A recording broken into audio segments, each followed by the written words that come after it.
Reese's peanut butter cups are the greatest, but let me play devil's advocate here. Let's see. So, no, that's a good thing. That's definitely not a problem. Reese's, you did it. You stumped this charming devil. Ready to pop the question and take advantage of 30% off? The jewelers at BlueNile.com have got sparkle down to a science with beautiful lab-grown diamonds worthy of your most brilliant moments. Their lab-grown diamonds are independently graded and guaranteed identical to natural diamonds. And they're ready to ship to your door. Go to BlueNile.com to get 30% off select lab-grown diamonds. That's BlueNile.com for 30% off lab-grown diamonds. BlueNile.com. This episode brought to you by Progressive. Most of you aren't just listening right now. You're driving, cleaning, and even exercising. But what if you could be saving money by switching to Progressive? Drivers who save by switching save nearly $750 on average. And auto customers qualify for an average of 7 discounts. Multitask right now. Quote today at Progressive.com. Progressive Casualty Insurance Company and Affiliates. National average 12-month savings of $744 by new customers surveyed who saved with Progressive between June 2022 and May 2023. Potential savings will vary. Discounts not available in all states and situations. Last year, it's happened! They went and took it. He struck him out looking! This year, the Texas Rangers win the World Series! They're here to run it back. It's over! This is Believe in Texas Rangers, hosted by Mitch Ferreldis. Welcome into another episode of Believe in Texas Rangers. This is part 2 of the 2 episodes that recorded as a result of not being able to have a podcast ready to go after the Royal Series was complete. So to make up for it, I'm doing 2 15-minute podcasts, which equates to the same amount of time that would have been from one podcast, but instead just splitting it into 2 allows for a little bit more focused content and even more of a bite-sized flavor. So in case you missed part 1, that one's out right now. It was focused on everything that happened in the Royal Series and how Wyatt Langford did, as well as Max Scherzer's return. Whereas this podcast is going to be more focused on what the frick happened in Milwaukee and a lot of moves made by the Rangers transaction-wise, which might serve as a sign of how this rest of the season is going to go. The injury update that we have regarding Josh Young, who's still not made his return. We thought he was getting close, but we have an update on that. And then maybe it's time to start worrying about another team in the American League West, and we'll get into who, but you might already know who as this podcast goes on. Other thing I forgot to mention, no video for either of these 2 pods, unfortunately. As part of my trip back from Albuquerque, my room is just a mess. So with respect to the video content and how important it is to these podcasts, video will return at the end of the week once I can fully settle in and move everything around. I've been by myself. I've been out of the house a lot, so I haven't had a lot of time to really address a lot of the needs of my place that I live. So just audio pods. Hopefully you're fine with that. They still show up on the RSS feed on YouTube anyway, so if you are a YouTuber or if you go to the podcast via YouTube, you can still get the audio versions on YouTube. They still get uploaded in that way. But let's not dilly-dally anymore. We got to talk about how rough of a series this was in Milwaukee, starting with the game that happened on Monday. Well, okay, here's what I will say. Every single one of these games was very much in the Rangers' grasp. If you consider the fact that they were leading going into the bottom of the 6th inning before the Rangers allowed 5 runs, 4 of them coming in on one big Rhys Hoskins swing. They had a chance to win the Tuesday game up until it got to that famed 7th inning where once again the Brewers were able to score another run and pad their lead to a 2-run lead. And the Rangers offense was just lifeless for the entire game. And then there was what happened today, recording this on Wednesday, several hours after they lost the Brewers in 10 innings. There was a lot that went the Rangers' way in the Wednesday contest, and yet they just couldn't capitalize when they needed to most. But we're going to rewind, and we're going to go back to the game that was on Monday, because this was probably the one that the Brewers had, the Rangers had the best chance of winning, just given the circumstances. Not like they got after Freddie Peralta, but they chased him pretty early. 104 pitches in 5 innings for Freddie, who's kind of like the ace of the staff now with Corbin Burns traded away and Brandon Woodruff out for the year. So to be able to get him out of the game early and get to that bullpen a lot sooner, it felt like a positive sign, but obviously the bullpen was able to do what they did. The Rangers certainly had their chance, particularly against Koenig, Jared Koenig, but they couldn't complete the inning together despite forcing him to 31 pitchers, walking 3 times in the inning. It's frustrating. Michael Lorenzen, another good outing. A little high on the pitch count, 5 innings, 5 hits, 2 runs, allowed a walk, and struck out 5 on 91 pitches. Maybe if he would have been able to go an extra inning, it would have made a difference. But to be honest, Jacob Latz had a great season up to this point, but he gets credited with the loss in the blown save because he allowed all the runners on base that eventually led to Rhys Hoskins's grand slam home run off of Jonathan Hernandez. It feels as though as soon as this team gets momentum, it completely slips out of their hands. I can't make rhyme or reason of it, but all of a sudden they switch locations and it's just, they're back to being the frustrating Rangers that they've been for most of the season. And don't get me wrong, the Brewers are a fantastic team. Brewers are several games above 500. They are leading in the National League Central, and a National League Central, too, that is relatively weaker, but the Brewers have maintained dominance despite losing everything that they did this offseason. They might actually even be better than they were in previous seasons. They're getting all-star campaigns out of William Contreras, their catcher, out of Christian Yelich, who's kind of revived himself. First time he's looked really good and really healthy since like 2019. And they're getting a lot of key contributions in moments notice, I guess you would say, from Willy Adames and Rhys Hoskins. And then they've got a lot of youthful talent in that of Bryce Terang, who's come into his own as their everyday second baseman. And then a good rotation of guys with Jackson Chourio, Sal Frelick, and Blake Perkins in the outfield. And then even at third base, they got Joey Ortiz, who they can weave in there every now and then. Like, they're set up pretty well, the Brewers are. And their pitching staff, despite losing Josh Hader, as I mentioned, despite losing Corbin Burns, well, Burns I mentioned, Hader I didn't. And then Brandon Woodruff they cut and then re-signed him, but he's going to be out for the full year while he recovers from surgery. You would have thought for sure this team was just going to fall down in the division, and instead they're blitzing teams. They're absolutely destroying their competition so far this year. They're 48-33 following the sweep, and they're 6 games ahead of the St. Louis Cardinals, who, credit to the Cardinals, they themselves have been on quite a good run here as of late.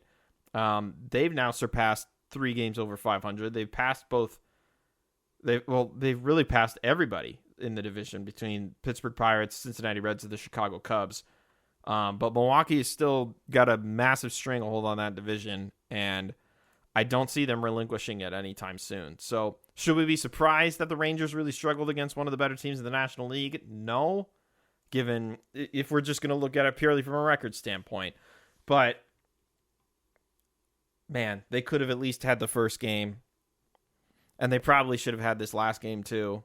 And just an inside-the-park home run is what basically saved the Brewers today and allowed them to push it into the 10th inning and eventually get the walk-off win. And now Jacob Latz is responsible for 2 of the losses in this series, and he had otherwise been an awesome piece out of the bullpen, in my opinion.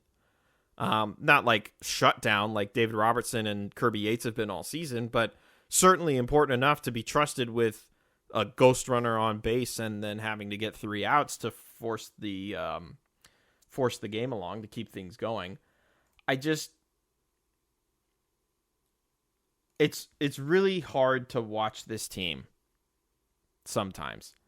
And today is like a perfect example of that, right? The offense finally gets cooking at around the 4th inning. Nathan Eovaldi's not having a great outing, and yet he still gave 7 innings of work. Still ate up 101 pitches. Like, the fact that this dude just was an innings eater today and the Rangers still weren't able to back him up for it, it's really disheartening, to say the least. Because the Rangers did back him up for most of it, but then the whole trying to keep that separation made it very difficult. It was lopsided early. The Brewers went up 4-1 after 3, and then the Rangers were able to get 4 runs back and then give them a 5-4 lead thanks to back-to-back homers from Nathaniel Lowe and Jonah Heim. Nathaniel Lowe was great today. He drove in 3 of the team's runs. But once again, just another instance of a lot early, but then nothing provided late. And I think what's most frustrating is the fact that they left 8 runners on base, and they were 3-13 with runners in scoring position today in a game where they desperately needed to score runs. And even if you compare that to the Brewers left 10 men on base and were only 2 of 8 with runners in scoring position. Like, this was an opportunity for the Rangers to pounce, and they just could not pounce in 13 separate opportunities. Well, 10 of them, technically, because they got 3 hits with runners on, but you know what I mean. You know what I'm getting at. This episode brought to you by Progressive. Whether you're driving, cooking, or doing laundry, Progressive knows the podcasts you listen to go best when they're bundled with another activity. Much like how their Progressive home and auto policies go best when they're bundled. Having these 2 policies together makes taking care of your insurance easier and could help you save, too. Customers who save by switching their home and car insurance to Progressive save over $775 on average. That's a whole lot of savings and protection for your favorite podcast listening activities, like going on a road trip, cooking dinner, and even hitting the home gym. Yep, your home and your car are even easier to protect when you bundle your insurance together. Find your perfect combo. Get a home and car insurance quote at Progressive.com today. Progressive Casualty Insurance Company and Affiliates. National average 12-month savings of $779 by new customers surveyed who saved with Progressive between June 2022 and May 2023. Potential savings will vary. Not available in all states. Jewelry can say many things on your wedding day. As a wedding band, it can say, "This is a forever symbol of our forever love." As a gift to your wedding party, it can say, "Thanks for standing up there with us." Blue Nile can help you find the piece that says it all and says it beautifully, with expert guidance and a wide assortment of jewelry of the highest quality at the best price. Go to BlueNile.com and experience the convenience of shopping Blue Nile, the original online jeweler since 1999. That's BlueNile.com. Passion, drive, and patience. The formula for winning championships is also what keeps your ride or die alive.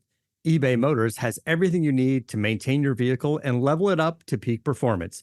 Superchargers, roof racks, exhaust kits, LED headlights, and more. Whether you're into speed, power, or style, eBay Motors has you covered.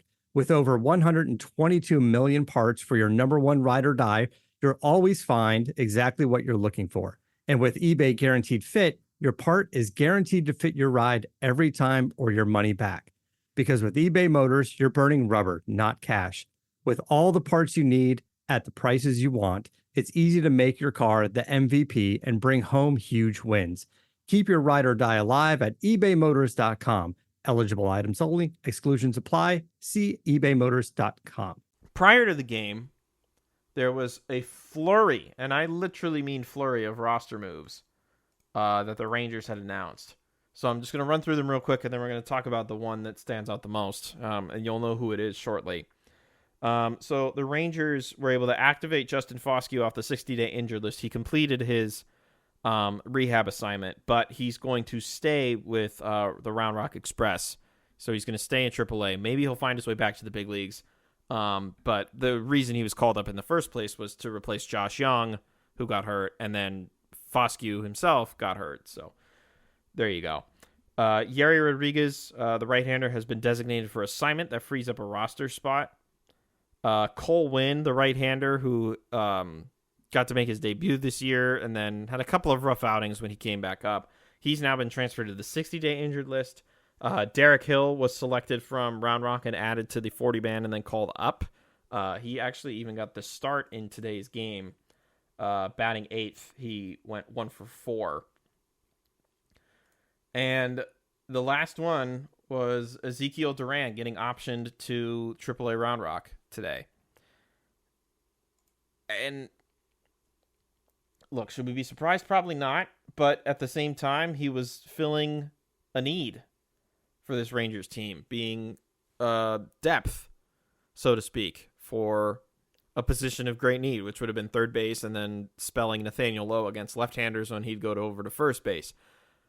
Clearly, the Rangers are looking at this situation, and they're just looking for someone to provide a spark. They've got Davis Wenzel on the roster right now. Robbie Grossman has seen a lot more time in the lineup, especially over Leody Taveras, who is still struggling despite having a couple of key hits as of late. And the Rangers are basically just looking for anything at this point. Corey Seager got the day off today.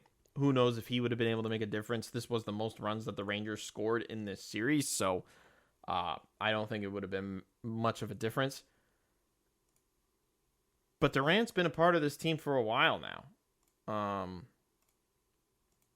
This is a guy who debuted a couple of years ago and has basically been a part of the roster ever since, once he got called up in 2022. And some spot appearances here and there as he's made his way up and down. He was one of the key pieces in the Joey Gallo trade, if you think back a few years ago. And now he's found himself in AAA because, he's being asked to produce and he's not producing. If you're looking at his last 7 games alone, 5 for 24, and he struck out 7 times. If they're just encapsulating it in that stretch, I mean, that's a fair enough reason to send somebody down. But if they were really going to demote somebody, I would have thought they would have demoted from their outfield surplus, not their infield need. Because now if you consider the infield, you've got Josh Smith, you got Davis Wenzel, you got Marcus Semien, who's never going to take a day off, you got Corey Seager, and you got Nathaniel Lowe. They don't have anybody else that can play the infield. So if they're looking to give guys days off, they don't really have the ability until Josh Young comes back. And I mean, I'll just point it out now. Josh Young's return is delayed because he felt something funky with his wrist. An inflammation again. Well, not again. An inflammation as he was working his way back. He was supposed to be taking batting practice this week. And then they noticed the inflammation, so they were getting it checked out. So they essentially just shut him down for the most part. They assume that he's just trying to build up his strength. So hopefully everything is resolved before he comes back. They need his bat, and more so now given how they've structured the rest of the roster, they need his ability to play the infield so that way they can utilize days off in certain places and find ways to adjust the defensive assignments if they need to. Like maybe they're setting up so that Josh Smith can play first base because, like I said, they've kind of spread themselves thin as far as the infield is concerned. They have 5 guys in the infield now, and I guess you would play Kisner at first if you need to. But this team is carrying 6 outfielders right now. You do not need 6 outfielders, especially when one of them is not hitting well, and 2 of them you would imagine to be everyday staples as part of the order, referring to Adolis Garcia and Wyatt Langford. And then it's just figuring out who's the third guy going to be, and is one of them going to be the DH. I don't really understand this move at all. The more I'm talking about it, maybe they're just setting it up in a way so that they're hopeful when Josh Young comes back, they can easily just slot him into their lineup. But it makes 0 sense for this team to be carrying 6 outfielders right now. Maybe they're just trying to find some sort of rotation of guys in terms of spelling Leody Taveras because the hitting has been a struggle, but they need infield. They need infield depth, and they're not using their infield depth right now. As a matter of fact, they just subtracted their infield depth earlier today. But enough ranting. Last couple of things that we'll close with as we're running a tad long on the second part, but I guess it's okay. The Houston Astros have breezed past the Texas Rangers in the standings. They've won 7 straight games. Granted, these last 3 were against the Rockies, but they still won them. Their run differential is now at a plus 30, and they're back to 500 on the season, and they're 3 games ahead of the Texas Rangers in the American League West standings, which means they're also knocking on the door of a wild card spot because the Mariners are still holding on to the division as we speak. The Astros are the 5th team in the wild card standings. They are 3 games back of the Royals and the Red Sox to crack that final spot, where the Orioles are running away with the other wild card spot because they have the 2nd best record in the American League, and they've just been subject to that. And then the other one being the Minnesota Twins, who are coming off a win tonight over the Arizona Diamondbacks at 44-36. Like I said, a very competitive AL Central. I mentioned that on the Part 1 podcast. But the Astros, we talked about it earlier in the year, like, oh, when is this team going to wake up? Because it's the Astros, and they got off to a miserably slow start to the year. Well, they've made a few changes, too. They cut Jose Abreu from first base. They cut him off the roster entirely. They're just eating the final year and a half of his salary. They found a way to weave in different guys. Jose Altuve continues to play like an all-star. Yordan Alvarez is healthy again. And they're doing all this without Kyle Tucker as well. And they're doing this without... who's the pitcher they just lost? I can't remember at the moment. I apologize. But they lost a member of the rotation. Christian Javier. They lost Christian Javier for the season. And they're just doing what they have always seemed to have done. They found ways to plug guys in and get wins. Because it's the Houston Astros. Because why not? That's just always how it seems to work. So, watch out for the Astros, because they're playing up to the level that we've kind of expected the Astros to play up to by now. At the same time, it's kind of in the rearview mirror, but it's looking a little closer. The Angels are now 33-46, and they're only 3.5 games back of the Rangers. So objects in mirror are closer than they appear. Sorry, that's the proper way to reference that. My apologies for butchering that line. Okay, let's get out of here. We'll close by mentioning the fact that the Orioles, who have the 3rd best record in the American League and the 5th best record in Major League Baseball this season, they will now play host to the Texas Rangers for 4 games starting Thursday, which is when you're listening to this, or if you were listening to this a day after. But tough customer are the Baltimore Orioles, and they just got done with a series against the Guardians, and the Guardians, another one of the best teams in baseball, and the Orioles found a way to win today against one of the best. Quick look at the pitching matchups. It's going to start with Corbin Burns, 8-3 and a 2.35 ERA, the Cy Young candidate, and former Cy Young winner for Baltimore. He's going to go against John Gray, who's coming off of that excellent start that he had against Kansas City. Maybe he can make it back-to-back. John's at a 3-3 record and a 3.03 ERA. That's, again, the Thursday game. Friday, it'll be a battle between a revived Albert Suarez, who last pitched several years ago in Major League Baseball and has now carved out a nice little niche in the Orioles rotation as like a 5-innings guy. 3-2 record and a 2.70 ERA. He's going to go against Max Scherzer, who got his first start of the season and his first win of the year back against the Royals on Sunday. Saturday, we're going to see Michael Lorenzen toe the rubber once again, a 4.3 record and a 3.04 ERA. He's been a nice pickup, nice quality pickup for the Rangers this year. He's going to go against the rookie left-hander Cade Povich, 0-2 on the season, a 4.15 ERA. Povich got called up after they found out that Kyle Bradish had suffered an elbow injury, which real bummer, because the Orioles could have had a really fun top 3 of their rotation if Kyle Bradish were able to stay healthy, but he's probably done for the season. And then John Means, also done with the season. He's been bit hard by the injury bug in recent years. So Cade Povich comes in to fill that slot. And then Cole Irvin, who was acquired by the Orioles from the A's a couple years ago, 1 year ago, or this year, I can't remember immediately. But Irvin's got a 6-4 record and a 3.74 ERA, so a nice little bounce back here for Cole. He's going to go against Andrew Heaney, who has a 2-9 record and a 4.17 ERA. So a very important weekend upcoming in Baltimore. And if the Rangers can find a way to tie this series or even take one game, I would call that a victory.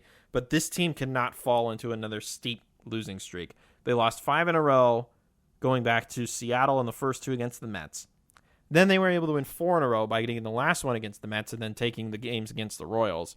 Right now, they're back on a 3-game losing streak, and they cannot keep sacrificing ground with the way particularly the Astros are playing, and just the deadline is approaching. And sooner or later, this team is going to have to make a declaration, and right now, the way they're playing, they've made their declaration. Not to make it morbid to end this pod, but that's kind of where we stand right now.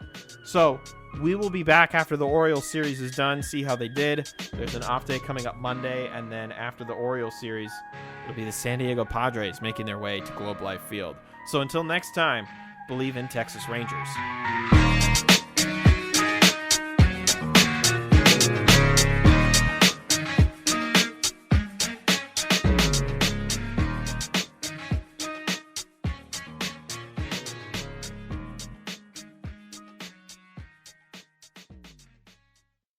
Reese's peanut butter cups are the greatest, but let me play devil's advocate here. Let's see. So, no, that's a good thing. That's definitely not a problem. Reese's, you did it. You stumped this charming devil. I've got prostate cancer, but I really wanted to make it to the big game with my grandson. And here we are. Go, go, go! With Erleada, apalutamide, being there is possible. Erleada is a prescription medicine used to treat prostate cancer that has spread to other parts of the body and still responds to a medical or surgical treatment that lowers testosterone. Erleada may cause serious side effects, including heart disease, stroke, or severe skin reactions, which can lead to death, falls, fractures, and seizure. Seek immediate medical attention if you experience symptoms of a stroke or severe rash. Erleada can cause harm to or loss of an unborn baby. Common side effects were fatigue, joint pain, rash, decreased appetite, weight loss, high blood pressure, hot flash, and diarrhea. Ask your doctor if Erleada is right for you. Or tap this ad to visit Erleada.com. CP439267V1.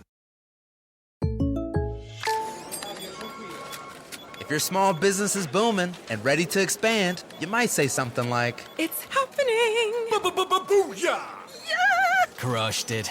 But if you need someone who can actually help protect your growing business, just say, "Like a good neighbor, State Farm is there." And just like that, your State Farm agent can help you get the coverage you need for your new space. For your small business insurance needs, like a good neighbor, State Farm is there. Whether you're a morning person or a bedtime procrastinator, everyone deserves a mattress that works for their style. And you'll find the best mattress for you at Ashley. The new Temper-Adapt collection at Ashley brings you one-of-a-kind body-conforming technology, making every sleep tailored to be your best. The collection also features cool-to-the-touch covers and motion absorption to help minimize sleep disruptions from partners, pets, or kids. Shop the all-new Temper-Adapt collection at Ashley, in-store or online at ashley.com. Ashley, for the love of home. You know when you're listening to a true crime story that has an unbelievable plot twist that makes you stop in your tracks? That's what our podcast, People Are the Worst, brings you with each episode. I'm Rachel. And I'm Rebecca. We're identical twins who love true crime cases that make you say, "Didn't see that coming," and we hate the people responsible for them. Listen to People Are the Worst now on Apple, Spotify, or wherever you get your podcasts.